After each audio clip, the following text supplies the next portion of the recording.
importancia no solo dentro del campo de la urología, sino que es obligatoriedad de todos los alumnos saber los parámetros laboratoriales para poder enfocar en mejor proporción y manera cualquier patología que estuvieran ustedes manejando.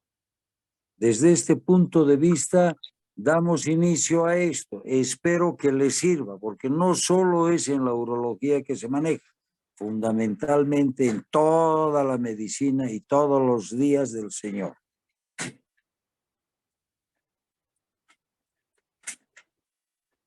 Hoy en día iniciaremos indicando que la mayoría de los laboratorios cuentan con autoanalizadores que permiten la evaluación de los parámetros obtenidos.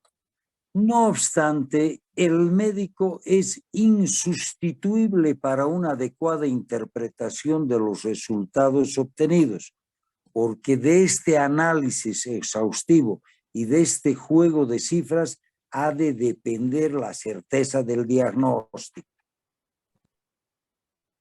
Empezamos con lo básico y elemental, que es que el hemograma. Todo paciente que ha de ser estudiado por cualquier tipo de patología debe tener una biometría hemática, fundamental para su diagnóstico y manejo de los distintos tipos de patología o enfermedades. El hemograma vamos a iniciar con las series rojas, que son los hematíes o los glóbulos rojos. La cifra normal en varones es de 5.5 millones más 1 o menos 1 millón por células por microlitro. Quiere decir de que eso puede ser 6 como puede ser 4. En mujeres, 4.8 más menos 1 millón de células por microlitro. Se habla de poliglobulia cuando hay más de 6 millones por microlitro, con hemoglobinas que oscilan entre 18 y un hematocrito del 54%. La hemoglobina en varones 16 más o menos 2 gramos por ciento o por decilitro. En mujeres 14 gramos más o menos 2 de diferencia por decilitro o por ciento. ¿Cuándo vamos a hablar de anemia? Cuando estos parámetros han descendido menor de 13 gramos por ciento en varones y de 12 gramos por decilitro por ciento en mujeres. El hematocrito, que es la proporción de glóbulos rojos en relación con la fracción plasmática, en el varón es del 47% y en la mujer del 42%. Ahora, la serie blanca, los leucocitos, su valor normal fluctúa entre 4.000 hasta 10.000 por microlitro. Los leucocitos mayores de 10.000 por microlitro se llaman leucocitosis. Y la leucopenia es cuando esta cifra ha bajado menor de 4.000. Las series no nos vamos a redundar mucho porque ustedes, eosinófilos, basófilos, linfocitos, microcitos, neutrófilos, lo conocen de memoria. Las plaquetas, el valor normal es de 150.000 hasta 450.000 por microlitro. La mayor presentación de esto se llama trombocitosis y la menor presentación trombocitopenia. Entonces, aquellas personas que cuentan con un recuento menor de 50.000, hablamos de trombocitopenia.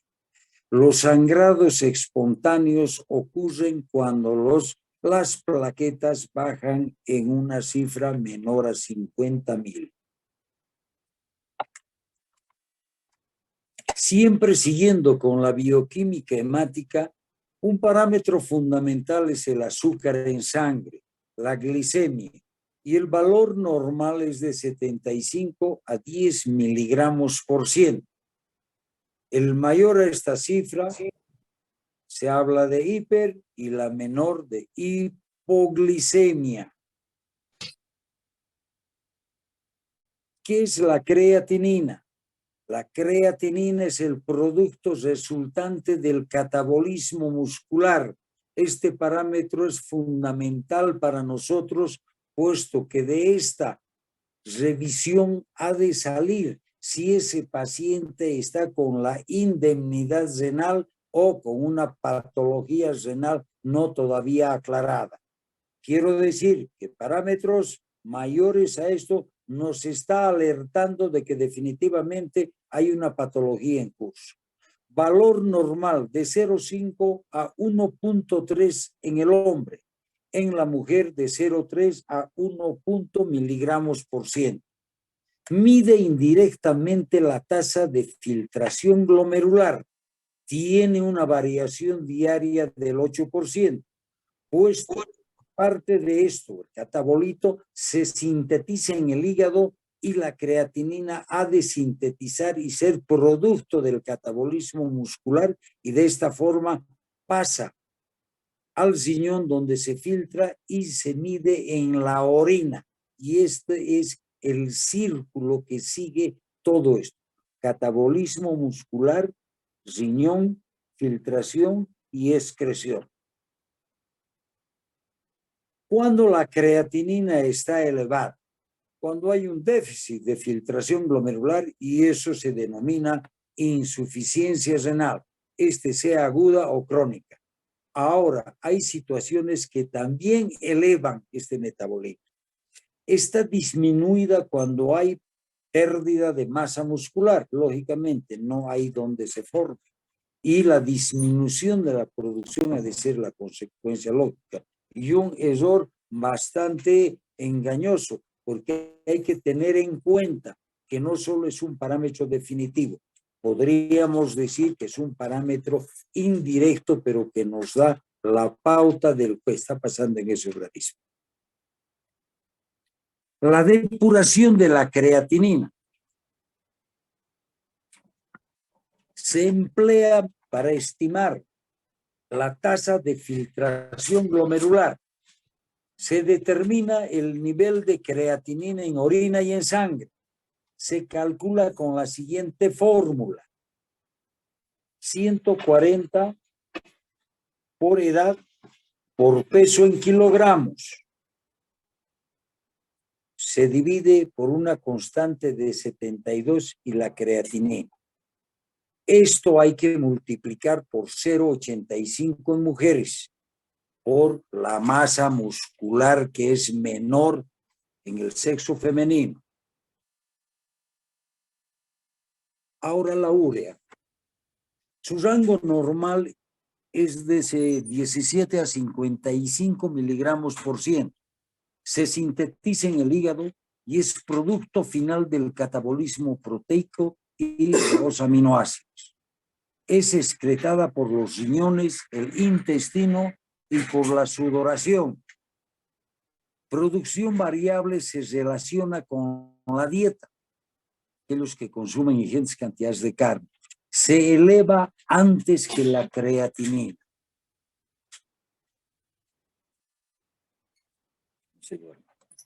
En cambio, la urea alta, en las situaciones de falla extrarrenal, son aquellas dietas ricas en proteínas, las hiperproteicas, dietas hiperproteicas, en la hemorragia y absorción a través del tubo digestivo alto, aquellas úlceras que inminentemente han llegado a horadar y haber una hemorragia digestiva alta, ha de ser por un aumento del catabolismo proteico.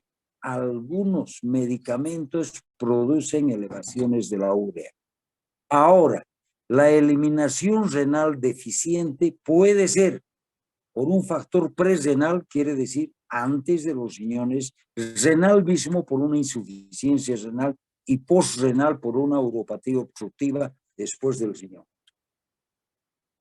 Yo creo que a esto deberíamos ponerle el rótulo de uremia. Es igual a la azoemia. Es un aumento de urea y de creatinina. En la clínica se traduce por una patología bastante común, la acidosis metabólica. Este produce náuseas, vómitos y en ocasiones coma. Hay alteraciones hidroelectrolíticas. Se clasifica en prerrenal, renal y posrenal, la misma situación que les decía.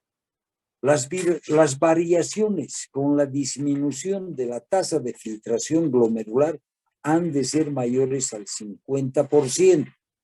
La relación del nitrógeno ureico y la creatinina es 10:1. Esto quiero volver a recalcar. Cuando hay una uremia, uno busca las condiciones prerrenales. Se les ha dado eso seguramente, ¿no? En las clases anteriores. Es cuando hay náuseas, vómitos, diarrea, pérdida de líquido y electrolitos. La renal, cuando hay una patología asignada al mismo sistema renal, y la posrenal, generalmente destinadas cuando hay una obstrucción o una uropatía obstructiva.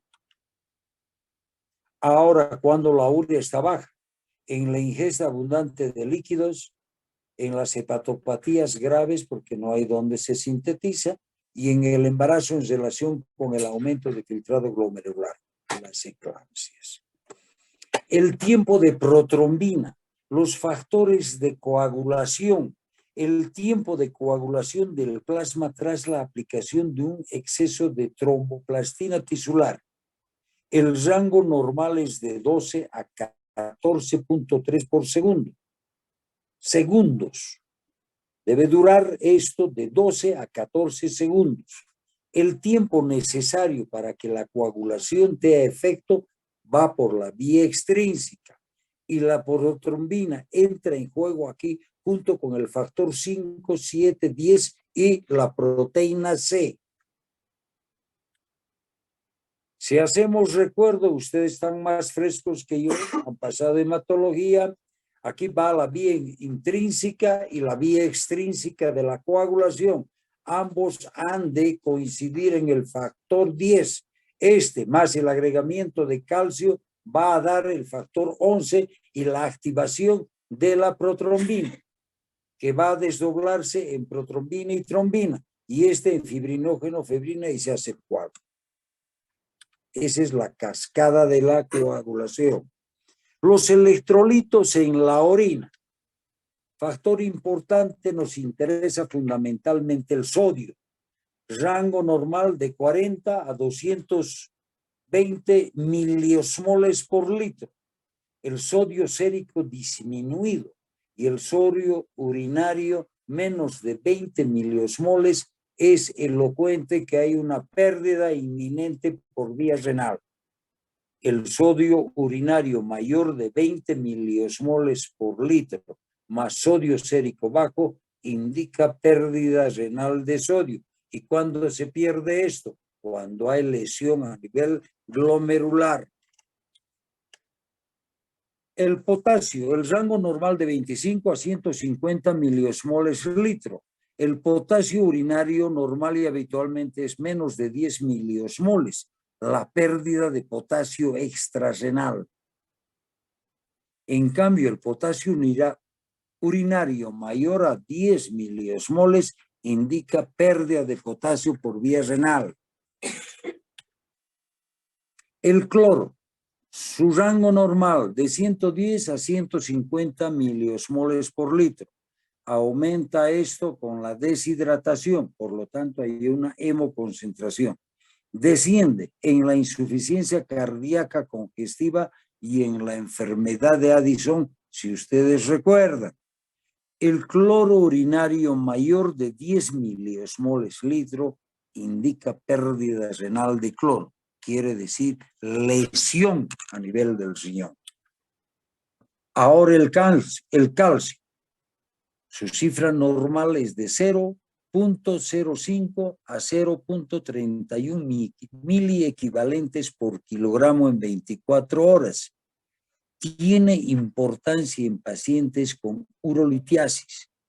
Son síndromes paraneoplásicos en cáncer renal en hipercalcemia, síndromes paraneoplásicos, como les he indicado, y en el hiperparatiroidismo fundamentalmente secundario. Los marcadores tumorales que a nosotros dentro de la especialidad nos sirven es la alfa-fetoproteína, su rango normal 15 nanogramos por mililitro. Es una glucoproteína producida en el hígado, tracto gastrointestinal y saco vitelino del feto. Los niveles altos en el suero fetal después del primer año de vida solo hay trazas. Quiere decir que esto está circulando solo hasta el año de vida. Después casi se vuelve imperceptible. Pero este marcador se eleva en tumores del seno endodérmico y carcinoma embrionario, carcinoma hepatocelular y de células germinales no seminomatosos en cáncer de testículo y en patologías extrarrenales. La gonadotrofina coriónica humana, fundamentalmente en su fracción beta, eso hay que aumentar, rango normal menor de 0 a 1 nanogramos por mililitro, normalmente producida por la placenta en el embarazo, producida por las células del sincitio trofoblasto, se eleva por supuesto en el embarazo, en enfermedad trofoblástica gestacional y en tumores testiculares, especialmente en la estirpe no seminomatosa, seminomatosa y fundamentalmente la producción es desorbitante en el coriocarcinoma testicular. Ahora en el examen de orina, la prueba fundamental debe realizarse en todos los pacientes que consultan al urólogo.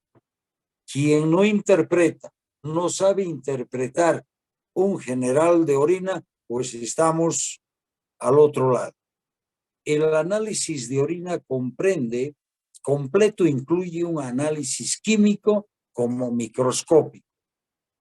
Pero hay que saber recolectarlo, no todo el mundo ha de tener la posibilidad de miccionar delante del médico o la enfermera, ¿no?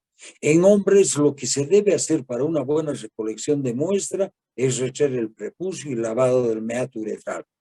Evacuar la primera parte de la micción, quiere decir desechar la primera parte de la micción y recolectar la porción subsiguiente, que es aproximadamente 50 mililitros.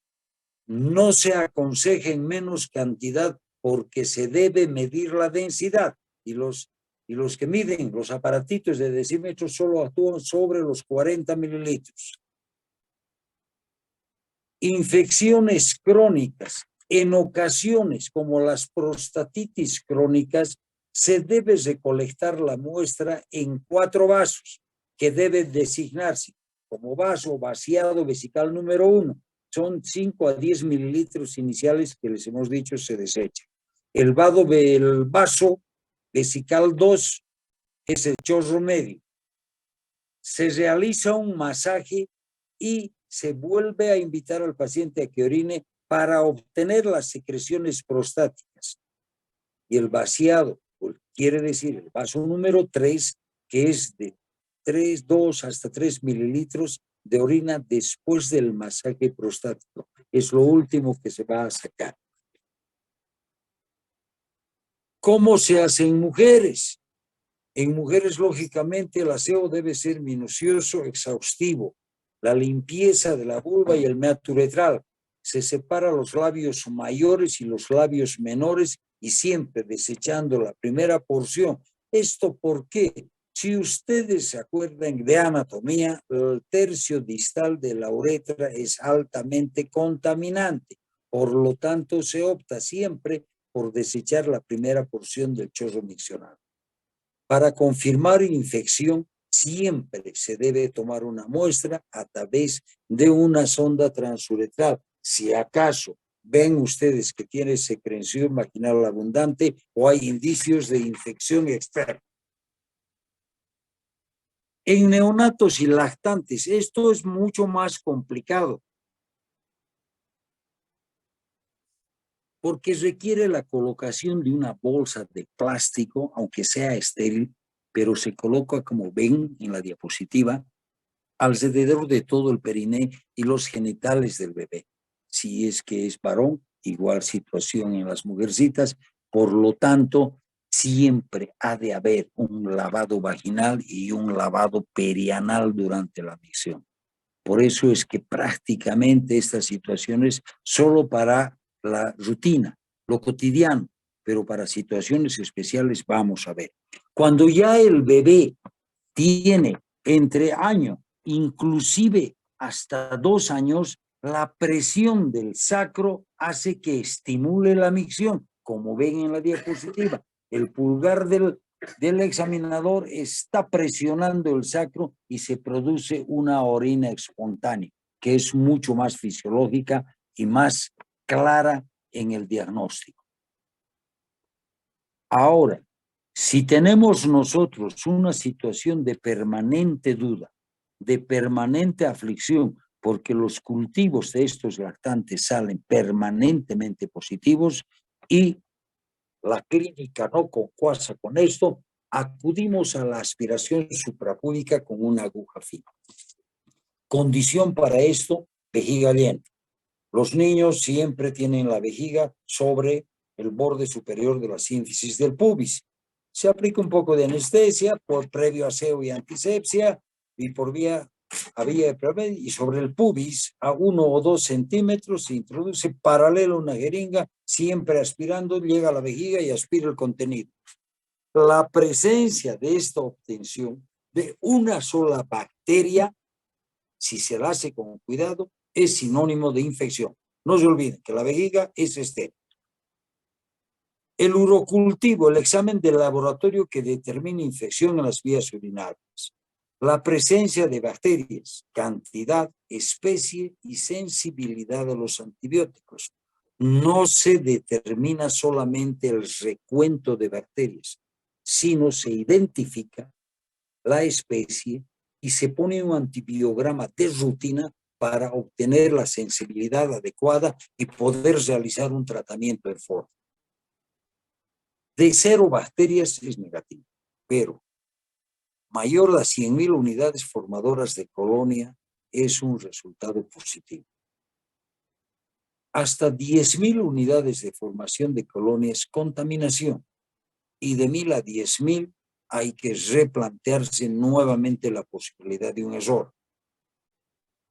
Ahora, como les había dicho anteriormente, en niños y bebés, la presencia de una unidad formadora de colonias, que es de 1 a 5 bacterias, se va a determinar por punción suprapúbica, eso es positivo.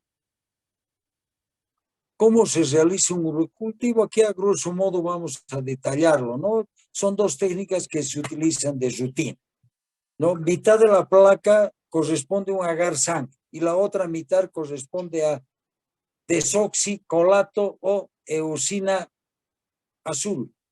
Simplemente se agarra la placa y se sumerge. Se elimina el exceso. Y este es el resultado positivo. En uno y otro va a haber unidades formadoras de colonia en abundancia. Ahora el examen físico, el color indudablemente es amarillo pálido normal por la presencia de urocromos que normal y habitualmente se eliminan por la orina. El color indudablemente varía debido a la concentración, pero algunos alimentos, fármacos, productos metabólicos e infección pueden alterar este color. La turbiedad, por ejemplo, la orina recién emitida es transparente. Orina turbia, mayor frecuencia en fosfaturia. La piuria en general asociada siempre con infección urinaria o en aquellas personas que cursan con patología de urolitiasis. La densidad, hasta es neumotécnica, ¿no? 1010 a 1030, van a encontrar en algunos libros, no he querido salir del contexto, sino de 1003. Se dice que 1003 ya es que hipostenuria, a eso se refiere. Entonces, como neumotécnico, ustedes vamos a utilizar 1010 a 1030. que no se equivoquen mucho. Proporción relativa de solutos disueltos en un volumen total. Eso es la osmolaridad y la concentración. Se eleva si hay solutos densos como proteínas, glucosa, expansores plasmáticos y medios de contraste. Refleja el estado de hidratación. Por ejemplo, no será lo mismo cuando hay fiebre, insuficiencia renal aguda, posoperatorios o formadores de cálculo de curso. Ahora el pH. El rango normal es de 4.5 a 7.8 de pH. Los pHs mayores a 7, ya alcalino, la infección por microorganismos desdobladores de urea. ¿Cuáles son estos?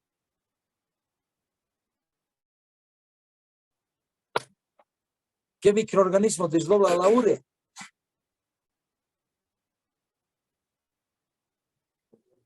Proteus mirabilis. Este es el desdoblador de urea. Cuando la orina que se recolecta horas antes de su análisis no se los refrigera, igualmente por decantación va a aumentar su pH. La ingesta de vegetales, diuréticos, en la hiperemesis, succión gástrica y terapia con álcalis en aquellos que tienen gastritis, creo que ahora está la enfermedad de Boda, ¿no? Gastritis, úlcera duodenal y todo eso, indudablemente que va a ir al pH alto. Pues.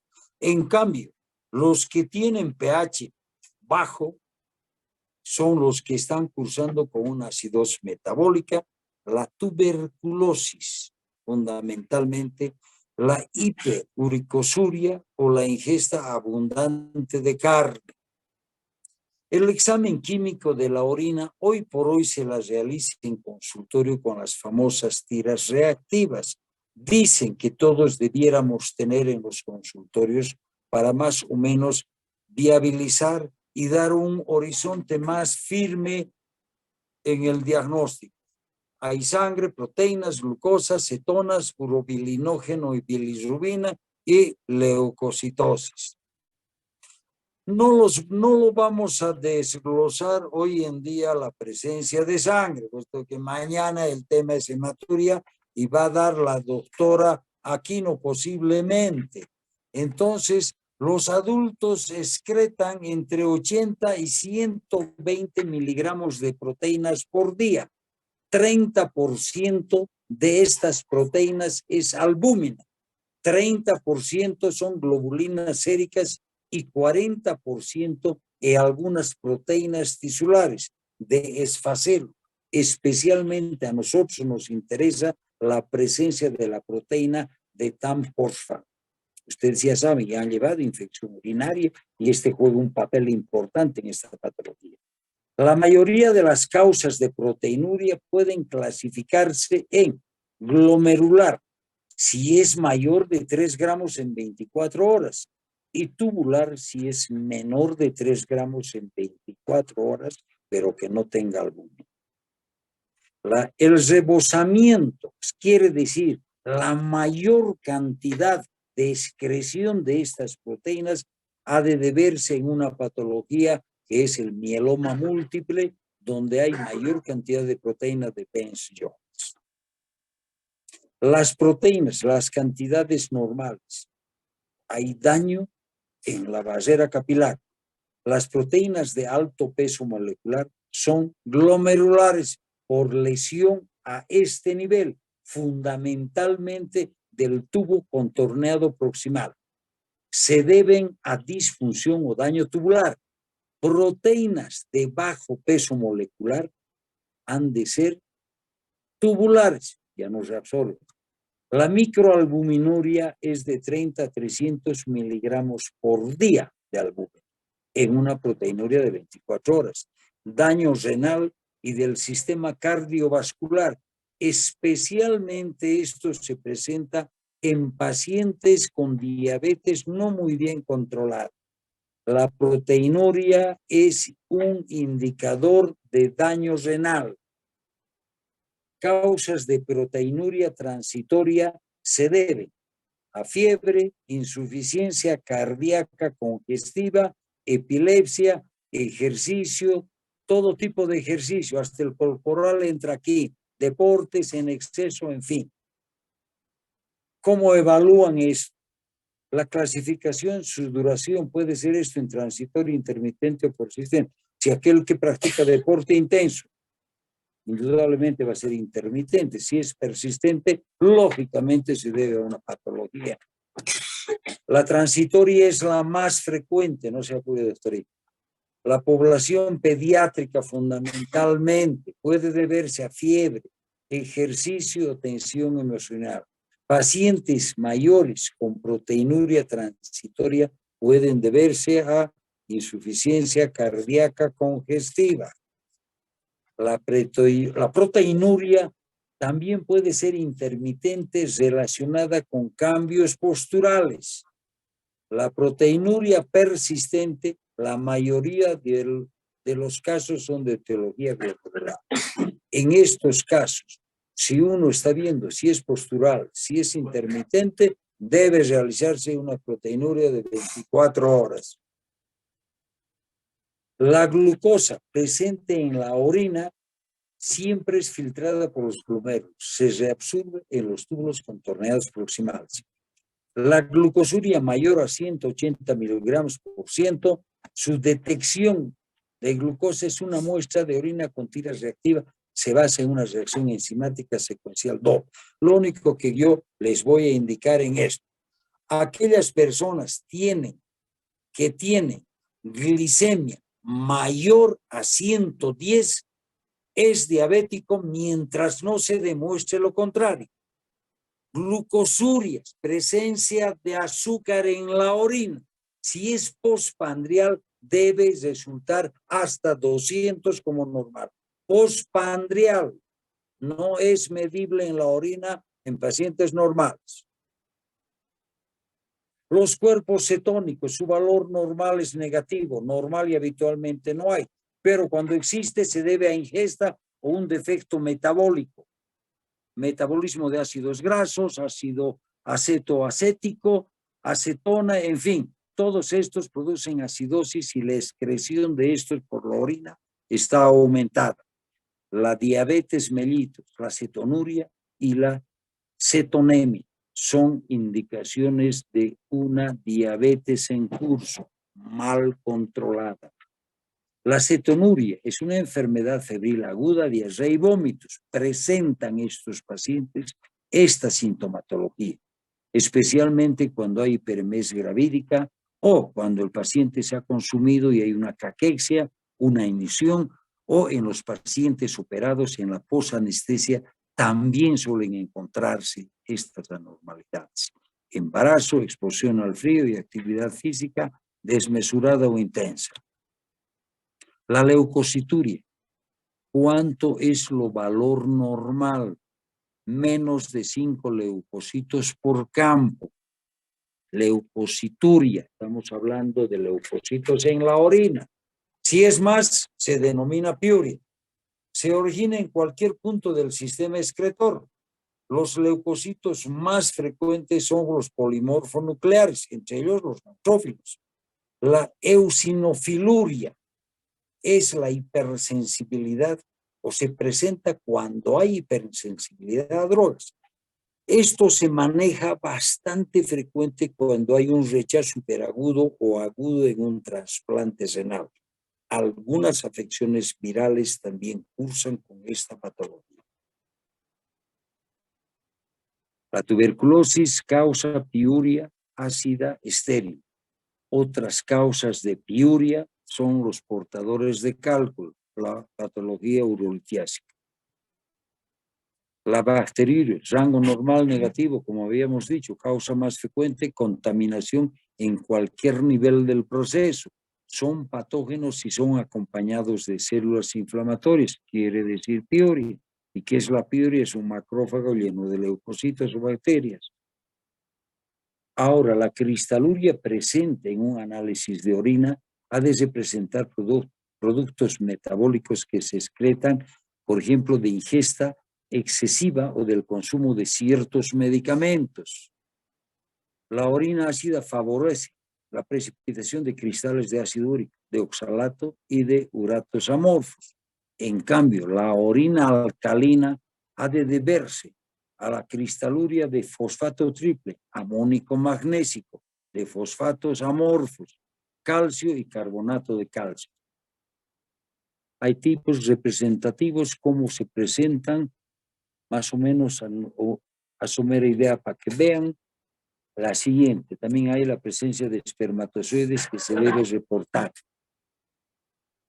El antígeno prostático, esto no voy a entrar en mucho detalle porque en cáncer de próstata lo han llevado, simplemente para recordarles de que el antígeno prostático específico es una glicoproteína de alto peso molecular producida por el tejido glandular de la próstata. Su valor normal es de 0 a 4 nanogramos por decilitro. Tiene la función de licuar el semen y de viabilizar la motilidad de los espermatozoides. Concentraciones bajas en suero y altas en líquido seminal. Vida media hasta 3 horas. En sangre, unida a moléculas inhibidores de proteasa, son el 90%. Y esa es la total. Y la forma libre, 20% del PSA total. ¿Qué es el PSA libre? Es la glicoproteína que no está unida a la proteína transportadora. Es la fracción del PSA compleja que es mayor en pacientes con cáncer. El valor del PSA libre es mayor en los hombres sin cáncer. Esto más o menos para que tengan parámetros grandes. Hacer biopsia solo por valores del PSA libre de 20%, menor con un volumen de 40 mililitros, no vamos a entrar en detalle y borre esa última parte porque mi intención no es confundir a los alumnos, más bien es el aclarar y que me aprendan cosas gruesas que les van a servir en su vida profesional. Jóvenes, creo que he tratado, no voy a dar ya hematuria porque tenemos mañana el último tema que es hematuria precisamente. Preguntas. Aquí tienen que haber 1.000.000 de preguntas. Doctor, ¿cuáles son los criterios para saber que la toma de, o sea, la muestra de la orina se ha tomado mal? Para toma buena o mala. Depende, hijita, si es adulto o es bebé. En aquel bebé que te eche un tratamiento, empezaremos por los niños. Si se hace un tratamiento de acuerdo a un urocultivo convencional y terminas la gestión, le haces el control y sigue positivo, pero el niño está asintomático. No tiene fiebre, no tiene dolor abdominal, no hay todo el cortejo sintomático de una infección urinaria. Entonces tienes que salir de duda. O si su general de orina es normal, pero el cultivo crece, entonces vas por la vía segura, que es la punción suprapúbica. En adultos no hay ningún problema porque simplemente tienes que dar tus indicaciones. Hoy por hoy algunos laboratorios te dan un pequeño folleto donde dice retraiga el prepucio, lave bien los genitales, en fin. Entonces con esto se garantiza una buena toma de muestra. ¿Está claro?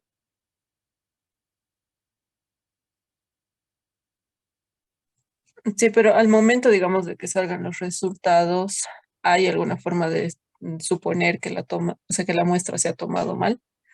Claro. Como te vuelvo a decir, si el general de orina, hijita, te da 200 leucocitos y el cultivo es negativo, esa muestra está mal tomada o es contaminación. Ya, doctor. Está bien, gracias. Otra pregunta.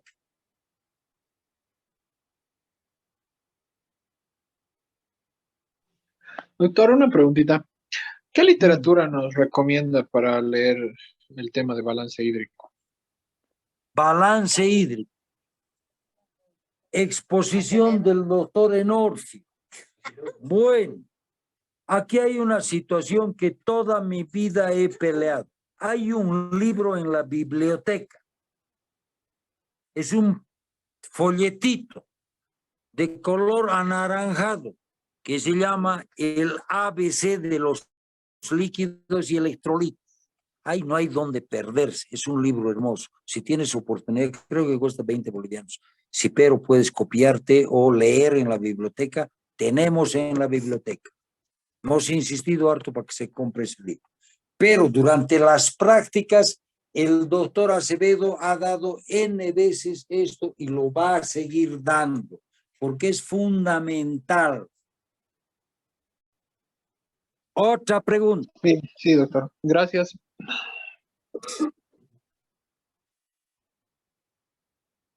¿Más preguntas?